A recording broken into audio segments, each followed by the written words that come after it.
mag-aasikaso sa'yo. Sige, aalis na ako, ha? Kita lang tayo bukas na umaga sa eskwelahan. Sige, ma'am. Kita ko tayo bukas. Salamat ulit.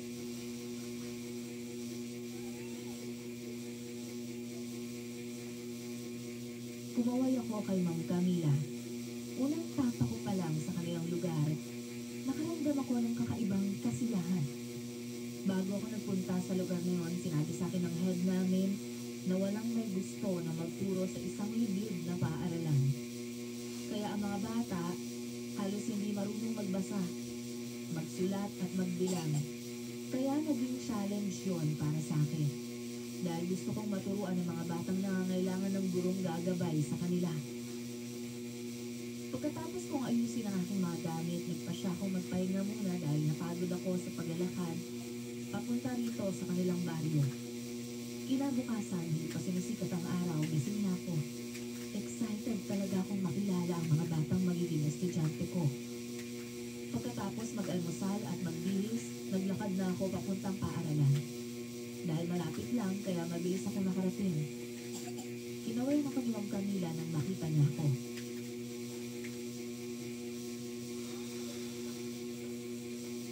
Magandang umaga, Ma'am Amara. Ang aga mo ah. Kasi sobrang excited lang ako na makilala yung mga estudyante ko eh. Ganun ba? O sige, tara nga sa loob. Ipapakilala ko rin sa'yo si Mang Mateo. Siya yung guardia rito sa paaralan. Talaga? May gwardiya rin mo kayo rito? Oo naman. May mga aswang kasi dito sa lugar namin. Ano ho? Totoo ho yung mga aswang? May aswang ho rito sa inyo? Naman ang paaralan ito para sa masasamang nilalang. Ay, naku, salamat naman kung gano'n. Sige, pasok na tayo.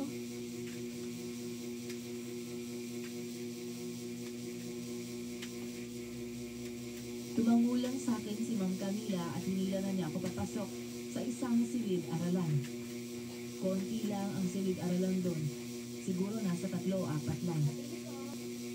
Makalipas ang ilang sandali, may 5 bata ang pumasok sa silid-aralan.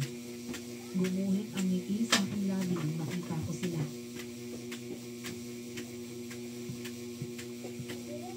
Ako.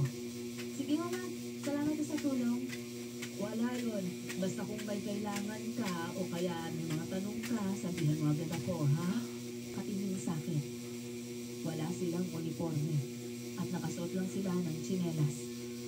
Magandang umaga ulit sa inyo mga bata.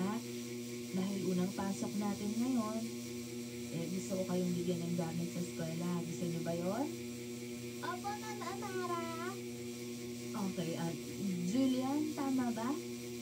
Ako nga po, Ma'am. Pagkatapos ko kayong bigyan ng gamit, isulat niyo yung pangalan niyo sa papel at kung anong gusto niyong gawin sa araw na to, ha?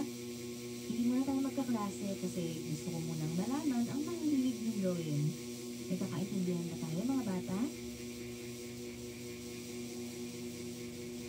Napangiti ako nang sabay-sabay silang sumagot. Pagkatapos kong ibigay sa kanila ang dala kong mga gamit, nagsimula na rin silang magsulat. Nakakapanibago ng mga panahon yun dahil sa dati kong tinuturo ang paaralan, may ingay ang mga bata. Malingat ka lang, maingay na sila. Pero kakaiba sa mga batang nag-aaral dito. Tahimik lang sila at gustong-gusto na mag-aral. Pagkalipas ng ilang sandali, itinasa na nila ang gusto nilang gawin. Natuwa ko sa nabasa ko. Imbis na maglaro, gusto nilang maritong magbasa. Kaya yun ang ginawa namin maghapon. Pagkatapos ng klase, umuwi na ang mga bata. Habang ako nagpaiwan muna sa silid-aralan dahil marami akong tatapusing trabaho. Gabi na nang matapos ako. Kaya nang makita ko si Mang Mateo sa labas, nagulat ako.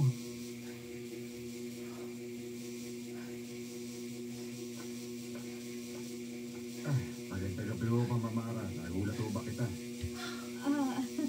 Medyo Mang Mateo, pasensya na ho kayo kung gabi na ako natapos dito sa trabaho. Ayos na, ma'am. Paano? Hatid daw kita, ha? Ay, wag na ho, nakakaya naman sa inyo, may trabaho pa ho kayo eh. Kasi ba, napapabalita kasi na may aswang dito sa bahay namin. ako batakot kayo eh. Pero kung ayaw din yung magpakapit, ayos lang naman. Roronda na lang muna ho ako ha. Pataka lang ho. Aswang ho. Teka, tanda ho mong Mateo. Mapapatid na lang ho ako sa inyo. Sigurado mo ba kayo dyan, ma? Eh, baka ho kasi naiilang tayo. Hindi ho, ayos lang ho. Sige ho, at samahan niyo na ho ako. Natatakot naman ho ako sa mga sinasabi ninyong aswang.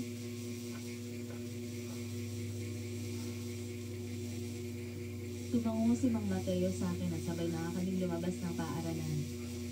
May dala siyang flashlight dahil walang kuryente sa bayan na yon. Habang naglalakad, nakarinig ako ng kakaibang tunog. Kaya napahinto ako. Natatakot kong tinignan si Mang Mateo.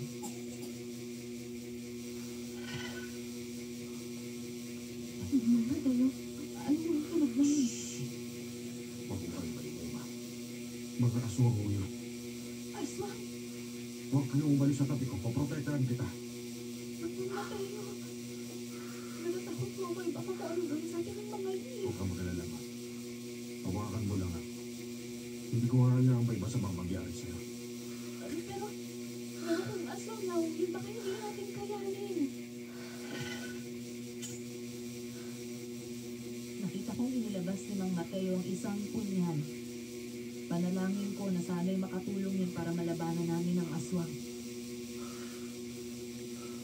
Eto, may dala akong panaksak na gawa sa purong pila. Pinabasbasan ko na rin to kay Padre Isagrani.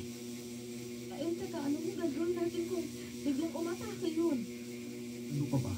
Kung aatakihin tayo, ako ang lalaban sa ating dalawa. Magtago ka na lang sa malaking puno yon. At huwag kang aalis doon. Habang nakikipaglaban ako sa aswang. Sige ho, Mang Mateo. Hindi ho ako lalayo. Kung may maitutulong mo ako, sabihin mo lang. Siguro magdasal ka na lang rin, Mama Mara. Malaking tulong ang dasal sa ganitong mga laban. Diyos ko, nagdasal mo kami.